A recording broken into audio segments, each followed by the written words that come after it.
electric pedestals right there. Oh, okay. Well, don't worry about that right now. We'll be able to reach it one way or another, but probably not with 50 amp. Okay, you can keep coming. You might run onto the grass, but I think you'll fix that later.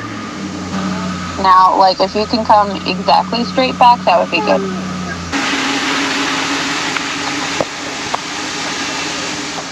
So, talk about a cattywampus site. Our electrical on the camper is in the back driver's side corner. Our electrical post for the site is on the passenger side, way up here. And the water's over there. That's less of an issue. But with all of my extension that I got, and of course we ain't gonna have 50 amp, it's blazing hot. We need both ACs and we ain't gonna get it. I gotta pull the camper forward some. We gotta see if we're even level, or could be level or whatever. One positive to the site though is the playground's right there, so the kids are gonna really enjoy that. So at least we got that going for us. But let's try to get electrical hooked up. Now you always, if you're in a weird situation like this, get your cords out, stretch everything out, take your time. I don't care if you're blocking the road. And because you can't unhitch and then move around, it's going to make it worse. Do you want me to pull it forward? You can. Just tell me when to stop. Okay, Rachel's going to pull us forward here and see where we can get. Straighten the tires a little bit, cut it a little bit to the left.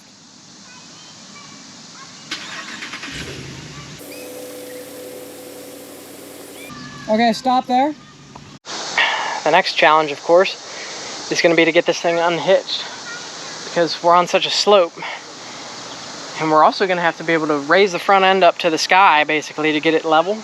Like, you're probably supposed to use this site backed up farther, but we can't because of the electrical. So our water hose does reach. We have 50-foot water, so this looks like a really nice campground. We're just unprepared for the situation at hand, and that's not the campground's fault.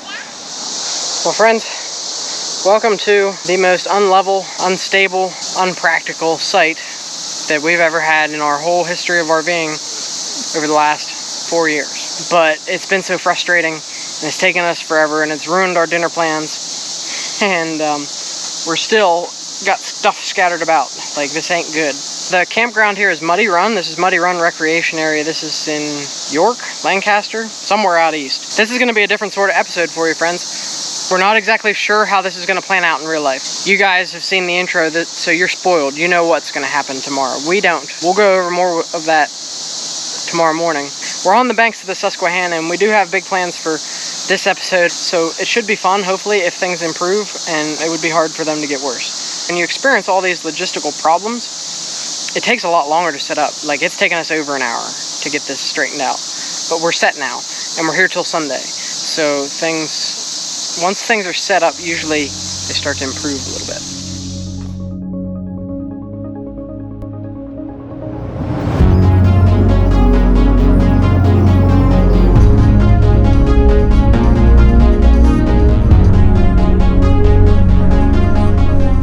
Well, friends, good morning. We are currently going to look at a litter of Springer Spaniel puppies. They have 3 of them left, we think. That's what we heard last night. It is very soon to be getting a dog, but Lily needs a friend. Lily is suffering. And there's enough time between now and the upland bird season in Pennsylvania to hopefully get the new Springer ready to be in the field. So that's why we're kind of moving quickly with this, and it's tying into a camping trip simply because I had a day off, and yeah, we were kind of out this way, sort of. We're hoping that one of these 3 dogs that's left is a good fit for us. They're how old? They are 9 weeks old, 9 or 10 weeks old. They were ready to go home with people July 17th or 19th. We've had to keep telling Sarah, especially, we're just going to look. We don't know if we're bringing a puppy home. We have to meet them first, so. Well, like, when we went to get Trigger in the first place, like, the dog we went to get is not the dog we came home with. Right. You know? So, like, the dog has to have the right personality and stuff. It just has to be right. So, today we're just going to look, see what happens. Hopefully we come home with a Springer Spaniel puppy. Tickles.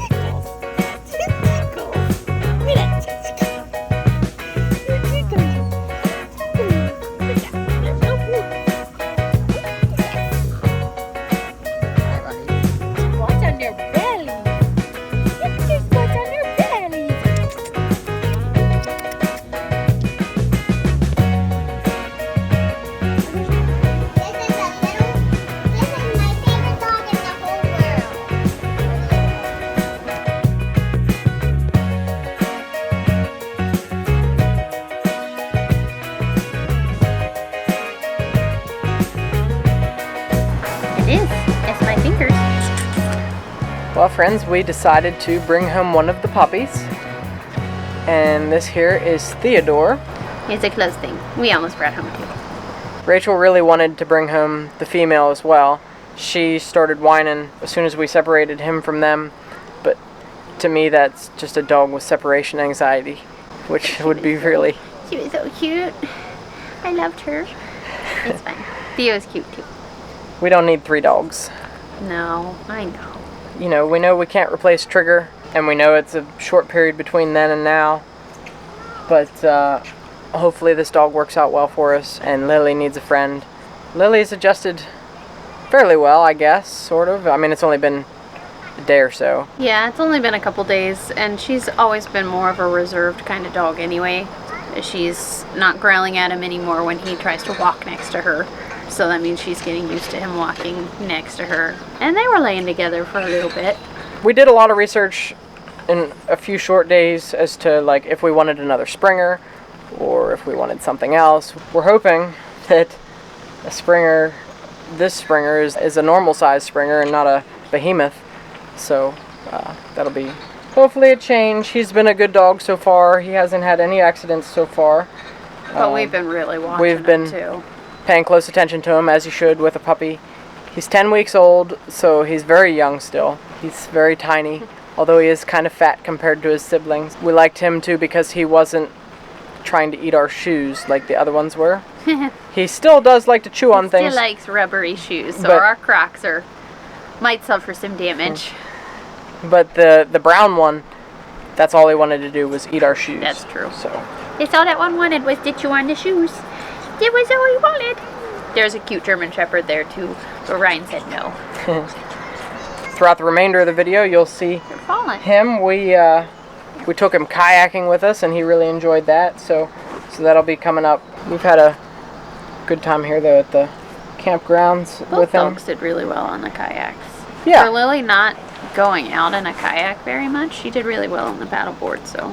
And then of course we'll be taking this one on all our adventures for the remainder of the year, so we're hoping, being he's so young, that he'll adapt to travel and all that stuff, and he seems to be doing okay with the crate thing, seems to be doing okay in the truck. The quicker we get him into the swing of things, the better, and we didn't want to get a dog over the winter because it's a pain in the butt to train a dog in the winter. So you're falling down. But yeah, he's ours. Theodore is his name, after Theodore Roosevelt. I wanted to nickname him Teddy, but Ryan likes Theo better, so Theo's what stuck. Isn't that right, Theo? Next portion of the video, we're going to go over to a butcher shop, meat market, which was a fun experience as well. And then, like I said, we're going to be kayaking on the Susquehanna later in the video. So, all good stuff. Okay. Off to the butcher shop.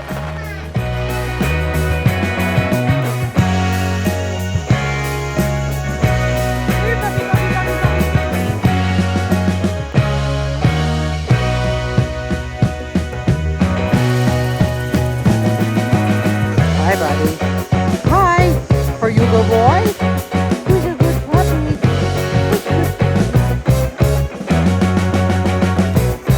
We're going to Stoltzfus Meats. It's a butcher shop.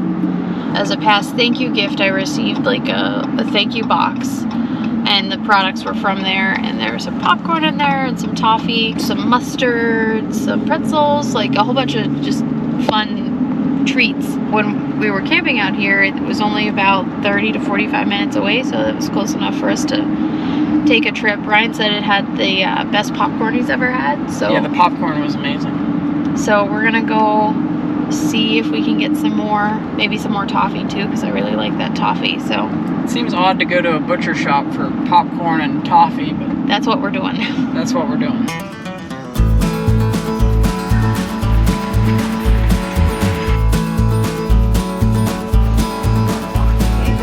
So driving around this area, it's full of Amish people, so one of the unique things is you can buy the stuff that they make at various local shops and places. And it's a really pretty area, and of course that's a big part of the appeal of everything here.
I could easily spend a lot of money in this place. They have just about everything you can imagine. Baked goods, homemade pizza. I got snack sticks. If you're in this area, you need to come here. They got like their own flavors of hot sauce and stuff over there too. I could drop a lot of money in here. This place is awesome. It's all sorts of local stuff. So what do you have to say for this place? Holy cow, that's dangerous. So like we went down there first and I was like, well, this is kind of a letdown. And then we came up here and oh boy, that is a very dangerous place to go with like a wallet, because like you just want to walk out the whole store. We bought stuff we didn't even know we wanted. I know, and things that we didn't even need, but we got it anyway. We're gonna go down to the truck. We're gonna open up one of these things, snack sticks. Or maybe we'll just open it right here, I don't know. Alright, so these are the apple maple. And they're fantastic. If you like, you know, this sort of snack stick thing, these are great. What's that? Just party mix? It's cheese, and then this says it's some sort of sweet bologna, and it is like sweet. It's kind of like this. It's really good. There's no pepper jack cheese in there? I don't know. This says Munster, White American, Yellow American, Provolone, Farmer's, Cooper Sharp, Swiss, Yellow Cheddar. I don't. Something Heidi and Swiss. Do you want cheese?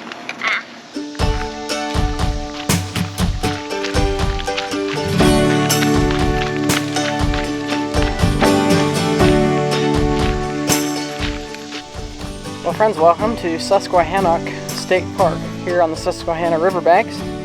There's a couple overlooks down here that we want to look at. We also came here to try to get launch permits for the kayaks at the park office.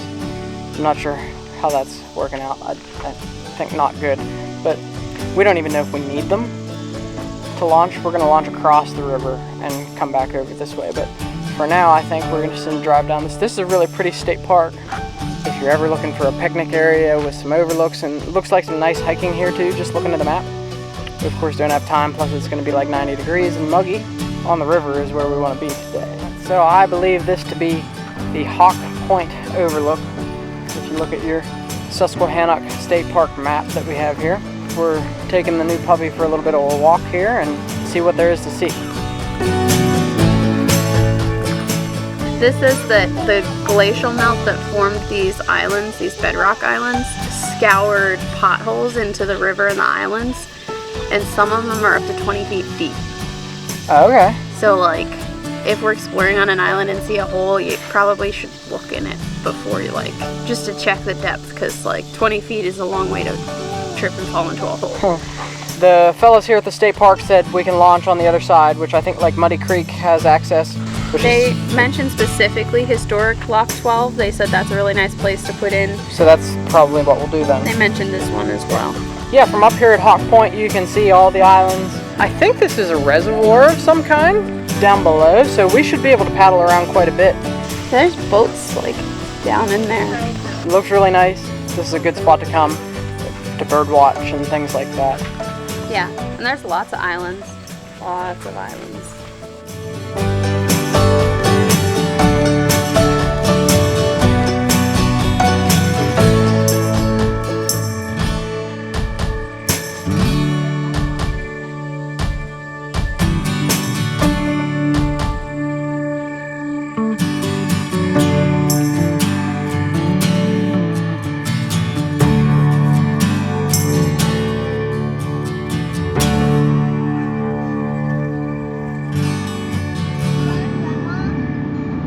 The dam. Do you see the dam? Alright, we are here at the Muddy Creek access to the Susquehanna River. There's a sign right there though that has really put a damper on my spirits. Other than that though, we got the boats. We're taking the boats out on the Susquehanna. There's some islands out here that we hope to paddle around and explore as best we can, given the water is quite low. Also not allowed to swim here, which sucks, because we was hoping to get out in the water. We'll do what we can within the rules of the society, but perhaps adding a drone to the boat would have just been one thing too many, seeing as how we have a 10-week-old puppy and 2 small kids. So a lot to keep track of here on the boat on the Susquehanna, but disappointing nonetheless, because I would have at least liked to have flown the drone from where we launched the boats, but you can't do that. This is supposed to be a really cool area, like we set up at the sign. It's glaciated, so like these islands were formed by glaciers. I didn't even know glaciers ever came this far south, but apparently that they did. But over there, you'll see some of the islands we want to go paddle around. I think there's all kind of neat stuff to explore and rock features and things of that sort. So yeah, we're gonna get on with paddling here. There's not a lot of current in this area, which is nice. Back there, you got Rachel and Lily. She has a GoPro of her own, but I don't know how she'll ever be able to turn it on. Just over that way, you'll see Lock 15. There's an interpretive center over there. We're going to try to go to that when we're done kayaking. It is extraordinarily muggy and hot out here today. I think the high was only supposed to be in the high 80s, but it was 75 or so, like this morning when we woke up, so that gives you an idea what the dew point and the humidity is. It's absurd.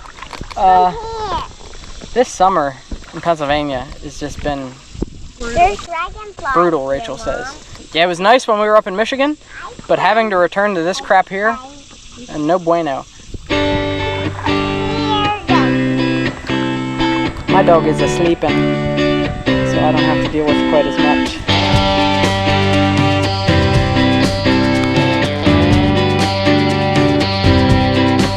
Oh, Lily went rogue.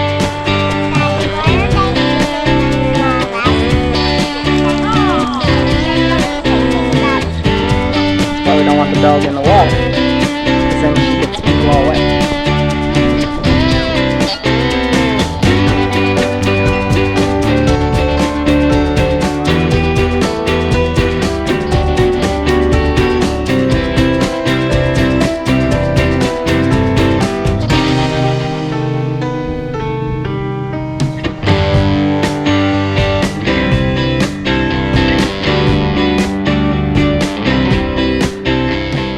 You never know when you get a 10-week-old puppy what you're going to experience, but he probably never walked as much in his life as what he's been walking and doing and stuff. He's been really good in the camper and in the truck and all that stuff. We really haven't had an issue. So far, he's an adaptable dog, and the more we get him into this stuff right away, I think the better, because he's going to just learn to adapt to our lifestyle. So this is really cool. I thought the channel like that we were in with these rocks on both sides was going to like end somewhere and be like a cove, but it's not really. It keeps going. You can sort of see Rachel way up ahead. This is pretty cool. There's all sorts of cracks and crevices and things you could explore. I think it also would be fun to jump off these rocks into the water, but I'm pretty sure you're not allowed, so we'll just float through it, I guess.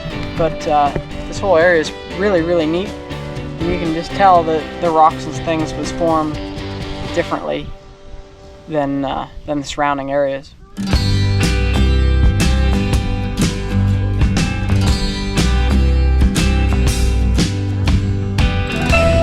Osprey, at least one of them just flew over. It's definitely a good spot if you want to watch for birds. I think the rest of them up here are just buzzards though that I can see.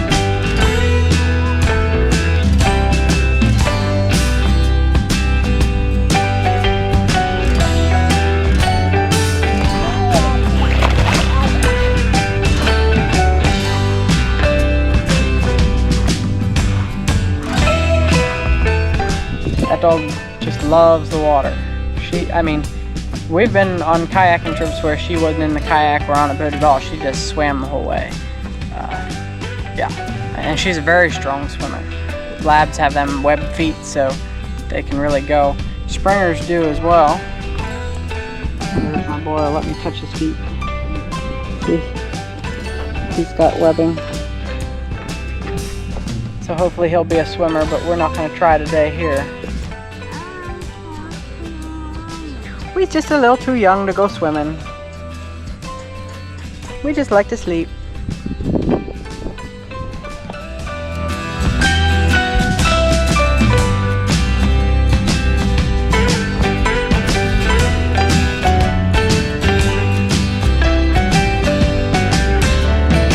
We might have reached the end of the road up here just because it's real shallow. It might be hard to get across to the other channel. Either that or we might have to walk a little bit. We'll see here.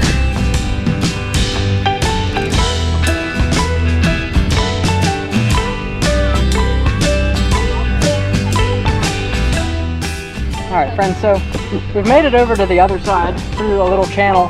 We had to kind of walk the boats. It was a little bit difficult. The river's just so stinking low. But the dogs had a great time. We found out the little one can swim, so that's good. We found out our children can't swim, so that's less good. We're gonna take a path somewhere back down towards where we started, but I gotta fight the current here to get over that way where Rachel's at. So we'll catch up with you in a bit. This is a beautiful spot, like really unique. Never been anywhere place like this in Pennsylvania. I highly recommend checking this out. We'll show you what we see on the other way because it'll be totally different.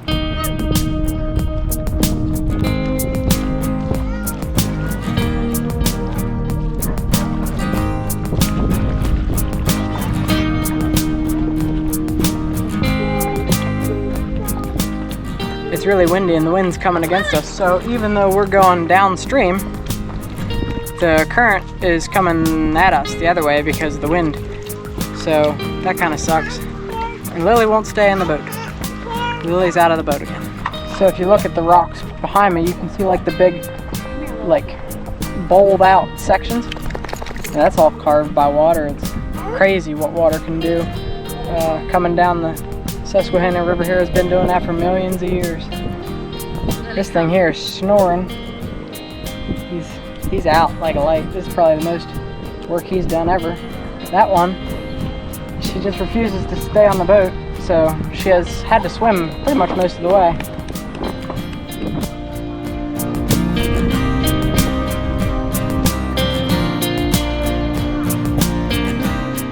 Friends, I believe we've found the channel here between Upper Bear and Lower Bear Island. That would be the upper, and that would be the lower. Over there is where we were before. We think it was less windy over there because it seems like the wind is coming up the main channel, but maybe can't get through to over there as much.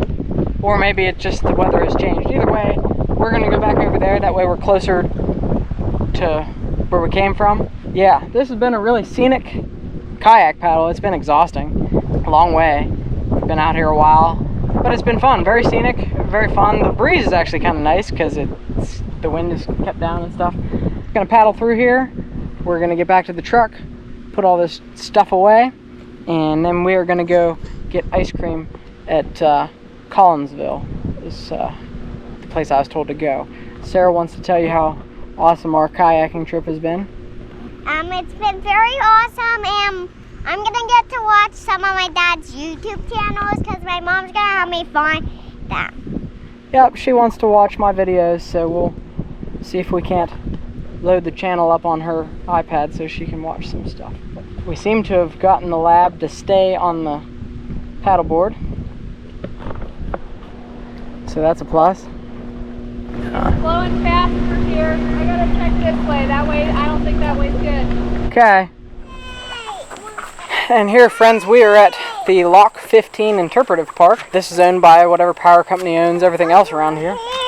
They've got preserved the remnants of Lock 15, so we're gonna explore a little bit here, tell you some more about it, and then we're gonna go get some ice cream because we all really deserve some ice cream after that paddle. Pretty cool structure. If you didn't watch our episodes up in Sault Ste. Marie, looking at the big locks up there in the Great Lakes, but this operates on the same principle. This is just an older version.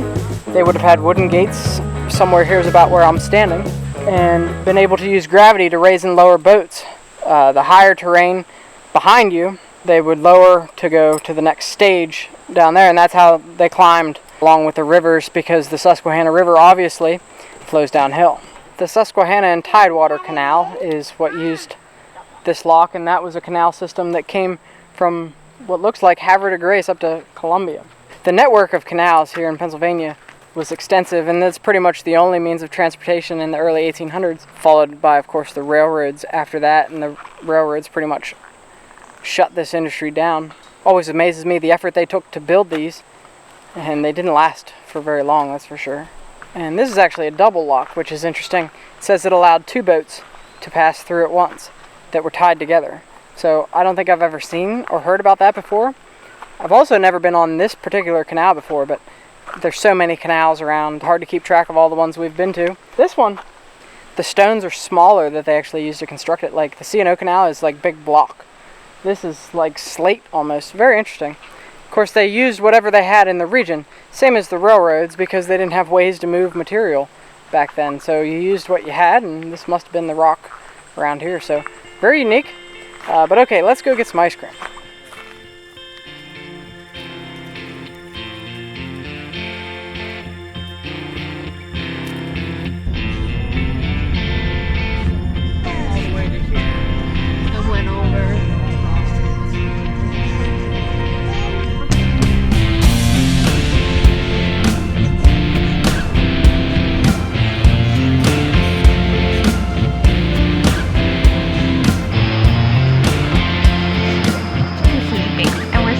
Dangerous precedent. This could be the next lap dog. We didn't get to experience a whole lot of the facilities here at Muddy Run, although they do have a splash pad and some more playgrounds and things. And an observatory. The weather really has not been in our favor, and then of course most of the first day we spent going to get the puppy. So that was not part of our original plan for coming here, and we took the nicest stretch of weather to go on the kayaking trip, which Rachel seemed to enjoy. Yeah, that was probably the best part of the whole trip. It was excruciating because of the wind, paddling back yesterday. Coming back was tough. And then my mom's boat got a hole in it, so she was barely afloat. So it was a bit of a struggle at times, but it's a very scenic place, and definitely a place that I would recommend that you check out if you're in the area. And I think there's a lot to do, and we may come back here to this campground maybe, I don't know. It's a nice campground if you bring the longest extension cord known to man for your RV and the longest water hose. And also a whole bunch of blocks for leveling. Yeah, to be level. We aren't level. I definitely would try to choose a different site should we come back. But they say that you're not guaranteed to get the site that you choose, but you can request a certain site. So yeah, we may come back here because I think there's a lot I'd like to do out here. We just didn't really like this site. The rest of the sites in the campground don't look like this one. Other than you need a long electrical cord any place you're at in here, because you're sharing the post. Someone's really lucky and someone's really not lucky. Well, and even the lucky person ain't so lucky, depending on the site. We've looked at all of them, and they all share the same problem. You can rent them here, the cords. So they're aware of the problem. Yeah. But they've decided to make money off of it instead of fixing it. And this place is owned by like a power company or something, so I'm not really sure how that works. But yeah, it's Sunday. Checkout is at 3, which is nice, just like Pennsylvania State Parks. We're gonna get this thing packed up and get on out of here. We will see you next week. We're headed to Buttonwood, which is probably Pennsylvania's most popular campground. Doing 2 private places in a row, which is highly unusual for us. But I think we have full hookups at Buttonwood, which is nice. So that at least makes it worth the extra cost, because that place is pricey. Yeah, so that's where we'll be in next week's episode, Thursday at 5 o'clock. Be sure to check it out. We'll see you then.